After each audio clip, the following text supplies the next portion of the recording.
কি এক অবস্থা দেখুন ভাই, শত শত গাড়ি সিরিয়াল করে ড্রাইভাররা বসে আছে, কখন সিরিয়াল সামনে যাবে তখন তারা তেল নেবে।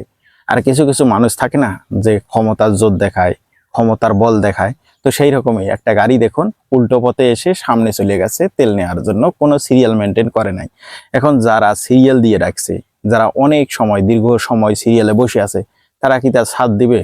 তাদের মধ্য থেকে একজন দৌড় দিয়ে সামনে গেছে, যা জিজ্ঞেস করতেছে যে তুমি গাড়িটা উল্টো পথে ঢুকাইছো কেন। এখন যে গাড়িটা উল্টো পথে ঢুকাইছে ওই গাড়ির লোক জবাবে বলতেছে এটা হচ্ছে সরকারি গাড়ি। এখন উনি বলতেছে যে সরকারি গাড়ি হলেই কি উল্টো পথে ঢুকে লাগবে? কি এমন জরুরি আছে যে তুমি গাড়িটা উল্টো পথে ঢুকাইলা? তোমার গাড়িটা কি সার্ভিসিং এ যাবে? এখন উনি বলছে গাড়িটা সরকারি, সরকারি গাড়ির জন্য আগে যাইতে হবে।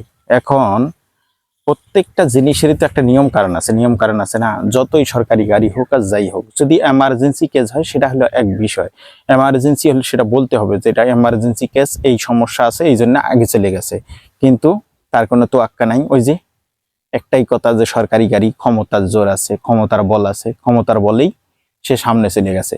কিন্তু এখন যে সিস্টেম অন্যটা, এখন যে সাধারণ মানুষ বা সাধারণ জনগণ যে সবকিছুই বোঝে এবং নিয়ম নীতি সবার জন্য সমান, এটা মানতে হবে।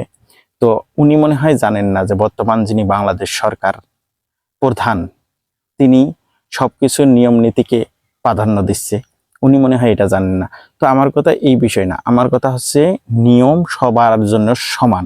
যদি জরুরি ভিত্তি হয় তাহলে জরুরিটা অবশ্যই বলতে হবে, হ্যাঁ আমার এটা জরুরি আছে, এই কাজের জন্য এটা আগে যাইতে হবে। তখন মানুষ বুঝবে এবং সে গাড়িটাকে ছেড়ে দেবে। কিন্তু সে যদি ক্ষমতার জোর, ক্ষমতার বল দেখায়, সরকারি জিনিস দেখায়, তাহলে ভাই মানুষ কোনো সহজে ছাড়বে না। তেমনি ড্রাইভার ভাই বলল যে তোমার গাড়িতে যদি আগে তেল দেওয়া হয় তাহলে আজকে খবর আছে। তো একটা কথা কি জানেন, যেখানে সংকট সেখানে মানুষ হচ্ছে দীর্ঘ সিরিয়াল দিয়ে প্রত্যেকেই সময় অপচয় করে, প্রত্যেকের কাজের সময় নষ্ট করে এই জিনিসটাকে প্রাধান্য দিয়ে সিরিয়াল দিয়ে তেল নিচ্ছে। আর তুমি এমন কি এমন হয়েছে যে তোমার সামনে যাওয়া লাগবে?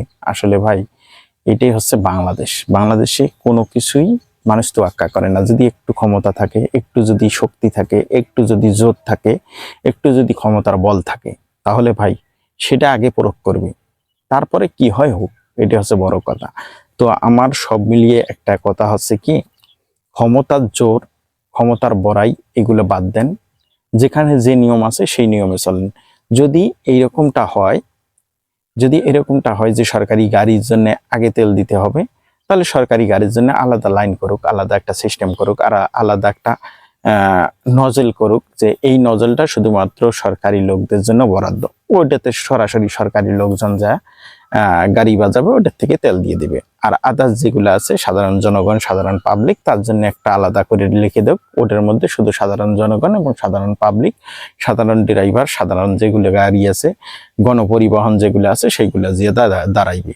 কিন্তু ওই সমস্ত কিছু করা নাই। একটা মানে যেভাবে একটা হট্টগোল বাজে সেরকম একটা সিস্টেম করে হুড়ুদ্ধুম করে একজন সামনে যাচ্ছে, নিয়ম নীতির কোনো তোয়াক্কা করছে না, নিয়ম নীতি ছাড়াই কাজ করে বসে রয়েছে। তো এর জন্য তো অবশ্যই সাধারণ জনগণ তো জবাবদিহি চাবে, বা সাধারণ জনগণ তো সেখানে যা বাধা দিবে না। তো আমার কাছে মনে হলো যে এই ভাইটা অনেক ভালো একটা কাজ করছে। সিস্টেম মানতে হবে, সিস্টেম অনুযায়ী চলতে হবে। ধন্যবাদ জানাই ওই ভাইকে।